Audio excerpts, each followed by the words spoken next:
ডাকলেন কি ব্যাপার একটু বলেন তো। আসলে কি বলবো, একটা কষ্টের কথা শেয়ার করতে আসছি আপনার কাছে। এখন আমি নার্সের চাকরি করে বলে কেউ আমাকে বিয়ে করতে চায় না। আর নার্সের চাকরি করে মনে কেউ বিয়ে করতেছে না, এটা কোনো কথা? জি, কারণ ওই যে ডিউটি বেশি করতে হয় আর ডিউটির মধ্যে সময় দিতে হয়। কারণ আর হসপিটালে কাটাছেঁড়া হয়, এগুলো নাকি অনেকজন পছন্দ করে না, বুঝছেন? মানে লাশের সাথে কিংবা অপারেশন টপারেশন এগুলো করতে হয়, এই কারণে অনেক ছেলেরা এগুলো পছন্দ করে না। মানে দেখা যায় আপনি বাসায় সময় দিতে পারবেন না কি? হ্যাঁ, বাসার কারণ আপনার সঙ্গে। দেখা যায় যে রাতেও ডিউটি থাকে, জি। ম্যাক্সিমাম নাইট ডিউটি থাকে, হুম। দিনে ডিউটি থাকে, এই জন্য সময় দিতে পারবেন না বলে আপনি বিয়ে করতে চাইতেছেন না নাকি? জি, ওরকমই চাইতেছে কেউ।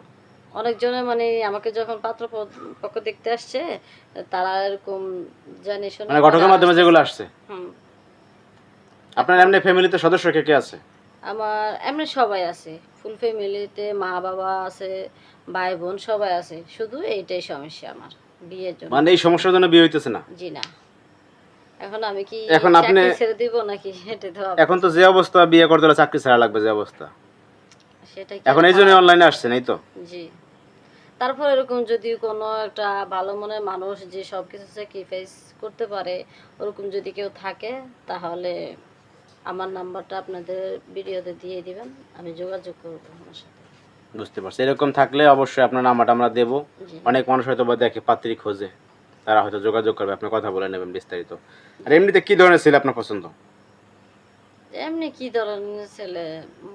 খারাপ বাজে কোনো নেশা না, কিংবা আহ, মানে আজে বাজে কোনো আড্ডা টাড্ডা গুলা পছন্দ না। শুধু মা বাবা আর ফ্যামিলি নেওয়ার জন্য কি থাকে, এরকম ছেলেকে আমি পছন্দ করি বেশি। প্রবাসী বাইরে অনেক সময় কমেন্টস করে আমাদের ভিডিওতে, এরকম হলে বিয়ে করবেন? অবশ্যই করবো, করবো না কেন? প্রবাসীরা মানে অনেক প্রবাসী ভালো। আর দেশে এটা কোনো সমস্যা না? না, আমার কথা হচ্ছে কি, একটা ভালো মনের হাজবেন্ড হলে হয়েছে। সে প্রবাসী হোক বাংলাদেশি হোক, সেটা কোনো সমস্যা নেই। প্রবাসী বাংলাদেশে যদি হোক না কেন, ভালো মন মানসিকতা হলে হবে, কোনো সমস্যা নাই। জি, ওটাই।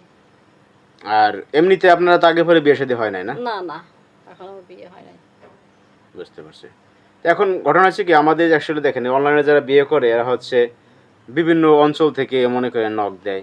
তো সেই ক্ষেত্রে দূর বিদেশে হলে সমস্যা আছে, মনে করেন যে আপনার বাড়ি তো গাজীপুর কোনাবাড়ি, তাই না? জি। এখন মনে করেন রাজশাহী থেকে একজনে আপনাকে পছন্দ করলো কিংবা সম্বন্ধ করতে চায়, সেক্ষেত্রে সমস্যা আছে কিনা? না, কোনো সমস্যা নেই। যেখানে বিয়ে হবে সেখানে যাবেন। ইনশাল্লাহ। এখন এই যে বলছিলেন একবার যে আমাদের যে চাকরি বাকরির একটা ব্যাপার স্যাপার আছে, আপনি দেখা যায় দূর বিদেশে বিয়ে হইলো, তা আপনি চাকরি করেন কোথায়? গাজীপুর চৌরাস্তা করেন না বললেন? হ্যাঁ। তো চৌরাস্তা চাকরি করেন, সেক্ষেত্রে তো সমস্যা হবে। এখন আমার আছে না, এক এক সময় এক এক জায়গায় আমার কাজ হয়। তো আমার হাজবেন্ড যদি ভালো মনের হয়, তাহলে আমার ওনাকে নিয়ে তো আমার আমার হাজবেন্ডকে নিয়ে আমার কাজে যেতে হবে। কারণ যদি আমার হাজবেন্ডও যদি ভালো হয়, যদি বলে তোমার কাজ তো করতেই হবে, চলো আমিও তোমার সাথে যাই, ওই জায়গায় থাকবো বাসা ভাড়া ওই নাকি? জায়গায় থাকবো, তাহলে তো ভালো। আর যদি না হয়, তাহলে আমার কিছু কারণ আমার চাকরি করতে হবে। মানে বিস্তারিত আপনি কথা বলে নেবেন, আপনার সমস্যা, হুম, সমস্যা সবকিছু যদি থাকে সমাধান যে কোনো করবো। সমস্যা হোক সেটা আপনার শেয়ার করে নেবেন। এই যে আপনার নাম্বারটা আমরা দিয়ে দেবো, আপনারা কথা বলে নেবেন। কারণ হয়েছে আগে মনে করেন সমস্যা শেয়ার করলে ভালো হয়, কি হলো আপনার রাজশাহী নিয়ে যাবে, আর সেই ক্ষেত্রে আপনি কি চাকরি ছেড়ে যাবেন? যাবেন না, না। চাকরি তো সেই ছাড়া ক্ষেত্রে যাবে না। সেই কথাগুলো আপনারা বলে নেবেন, ঠিক আছে? জি। আমরা শুধু আপনাদের উপকার করবো এইটুকু, আপনারা আপনাদের ভিডিওটা আমরা প্রচার করবো, এরপর বিস্তারিত আপনারা কথা বলে নেবেন, কেমন? আচ্ছা, ঠিক তো আছে। ভালো থাকবেন, আজকে পর্যন্ত, আল্লাহ হাফেজ, হ্যাঁ। আচ্ছা।